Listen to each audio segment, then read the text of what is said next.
우크라이나가 동부전선 요충지로 꼽히는 도네츠크주 무울레다르 마을을 러시아에게 내줬습니다.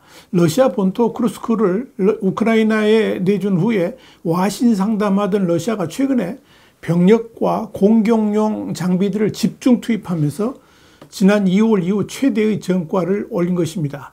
우크라이나 동부 상황을 와이타임스가 짚어봤습니다. 지금 시작합니다.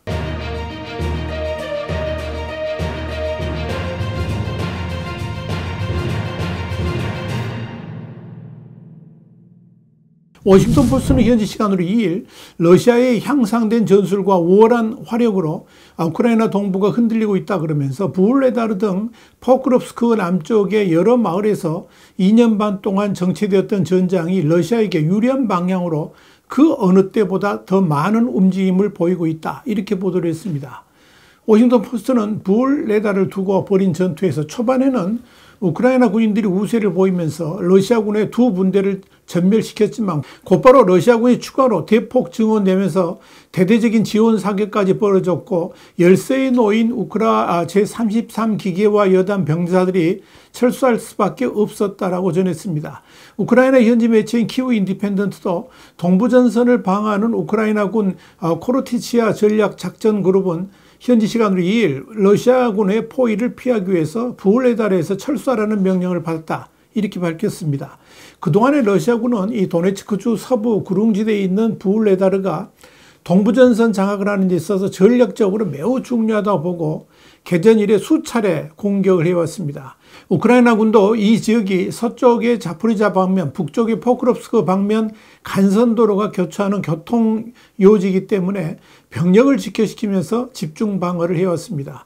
러시아군은 지난 2022년 10월과 11월 그리고 지난해 3월과 4월에도 이 부울레다르를 점령하기 위해서 대규모 공세를 펼쳤지만 실패한 바 있습니다. 여기서 키우 인디펜던트는 러시아가 우크라이나 서부로 진출하는데 부울레다르 남쪽 고속도로가 필수적이라 그러면서 부울레다르가 도네츠크주 남부의 마지막 요새다, 이렇게 밝혔습니다. 우크라이나군은 이곳에 제72 기계화 여단을 투입해서 방어를 해왔습니다. 72 기계화 여단은 지난 2년여 동안 별다른 지원도 받지 못한 채 굳건히 방어를 하고 있었지만 이번에 결국 그 지역을 러시아군에게 내준 것입니다. 러시아군은 최근 몇 개월간 부울레다르 북쪽 50km 지점에 있는 우크라이나군 병창기지 포크롭스크를 1차 목표로 인근 마을들을 차례로 점령 중입니다. 워싱턴 포스트는 이 러시아군의 포격이 우크라이나군의 10배에 달하며 전투기에서 시도 때도 없이 활공폭탄을 쏟아내는 바람에 그동안 피해가 컸다라고 전했습니다. 우크라이나 당국은 1일에도 러시아군이 부울레다르에 진입해서 교전 중이라고 밝힌 바 있었지만 러시아 군사 블로거들은 우크라이나군이 지난달 30일부터 부울레다르에서 철수하기 시작했다라고 전했습니다. 이와 관련해 헬싱키에 본사를 둔 오픈소스 정보 분석 집단인 블랙버드 그룹의 분석가 파시 파로인에는 러시아군이 지난 8월과 9월에 2022년 이후 볼 수 없었던 속도로 영토를 확보했다 그러면서 이 압력은 주로 도네츠크 남부 지역에서 느껴졌다라고 밝혔습니다. 파로인은 이어서 이 기간 동안에 러시아군이 우크라이나 전역에서 점령한 영토가 823제곱킬로미터 증가했고 그중 약 694제곱킬로미터는 바흐무트와 블레다르 사이에 이 전선을 따라 점령했다 그러면서 8월 중순부터 9월 중순까지 우크라이나가 러시아 쿠르스크 지역을 침공한 시기와 맞물려서 가장 큰 영토 손실이 발생했다라고 말했습니다. 워싱턴 포스트에 따르면 8월에 3만 명의 우크라이나 군이 참여한 쿠르스크 기습 공격은 사실 동부전선에서 러시아군을 몰아내기 위한 방안 중에 하나였습니다. 이 작전으로 말미암아 우크라이나의 사기를 진작시키는 데는 성공했지만 이 도네츠크에서 손실을 자초한 측면도 분명히 있습니다. 이는 우선적으로 재보급을 받은 숙련된 부대들을 쿠르스크로 보내면서 상대적으로 동부전선이 약해지는 결과를 가져왔다라고 할 수 있을 겁니다.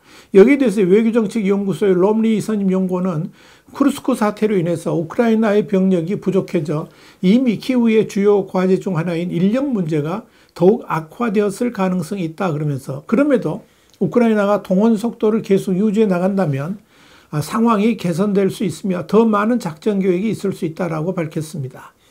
문제는 부울레다르 지역을 러시아에 내줌으로써 앞으로 상당한 압박을 우크라이나군이 받을 수 있다는 점입니다. 특히 이 지역이 우크라이나 남부 도네츠크 지역 전역으로 병력과 장비를 이동시키는 주요 통로였던 사실상의 허브 지역이 있다는 점에서 이 우크라이나군의 물류 이동에 상당한 압박이 가해질 가능성이 있습니다.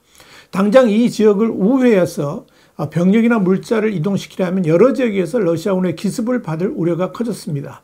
여기에 대해서 롬니 선임연구원은 무엇보다도 우크라이나군의 가장 큰 손실은 영토보다도 병력 손실일 수 있다 그러면서 당연히 러시아군은 우크라이나군보다 더 많은 손실이 일어나지만 중요한 것은 러시아군의 병력 자원이 우크라이나군보다 더 많다는 사실이라고 짚었습니다. 그렇다면 당연히 오래 버티는 쪽은 러시아라는 거죠. 그렇기 때문에 우크라이나군은 최소한의 희생을 하면서 버텨야 한다는 또 다른 과제가 놓여 있다는 것입니다.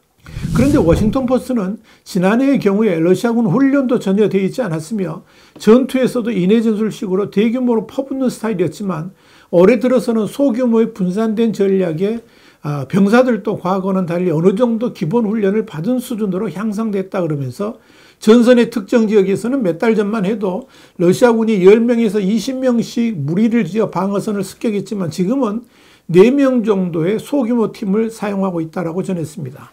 워싱턴 포스트는 이어서 변화된 러시아의 전술은 우크라이나군의 방어를 더욱 어렵게 만들고 있다 그러면서 러시아군의 이런 전략 변화 뒤에는 전투에서 항복하거나 후퇴할 경우에 폭력이나 감옥에 가둔다는 협박과 함께 강압에 의해서 이루어지고 있다고 밝혔습니다. 소규모 돌격대 전술은 지난 가을 러시아군이 점령한 마을을 탈환할 때 이 전술을 활용했던 우크라이나 군인들에게는 익숙한 전술입니다. 그러나 지난해와 가장 큰 차이점은 러시아가 이 개념을 군수품의 장점과 손실에 대한 관용과 결합했다는 점입니다.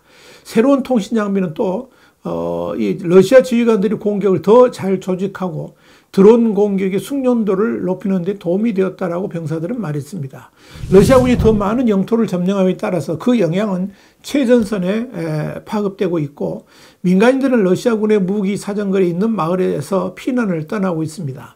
워싱턴 포스트에 따르면 포크롭스크 동쪽의 작은 마을 미르노후라드에서는 한 소규모 건설팀이 폭격으로 파괴된 병원에서 작동 가능한 의료 장비를 회수하기 위해서 수색 작업을 벌였습니다. 그들은 부츠 밑에서 깨진 유리가 바스락거리는 가운데 마지막 하드웨어인 앞쪽 병원으로 향하는 MRI 기계를 준비하기 위해서 앞뒤로 걸음을 옮겼습니다. 러시아군은 인근의 주요 다리를 파괴해서 이 지역의 우크라이나 부대에 며칠 동안 보급품 공급이 중단되기도 했습니다. 러시아군은 우크라이나 최전선 마을인 이 부울레다르의 건물에 러시아 국기를 개양했습니다. 그럼에도 조 바이든 대통령은 확전을 우려해서 러시아 본토 깊숙한 곳으로의 장거리 미사일 발사를 허락하지 않고 있습니다. 한편 볼로디미르 젤렌스키 대통령은 지금 상황이 매우 어렵다라고 말했습니다. 착잡한 마음으로 오늘 정세 분석해드렸습니다. 와이타임즈 국제정세 분석의 추부일이었습니다. 감사합니다.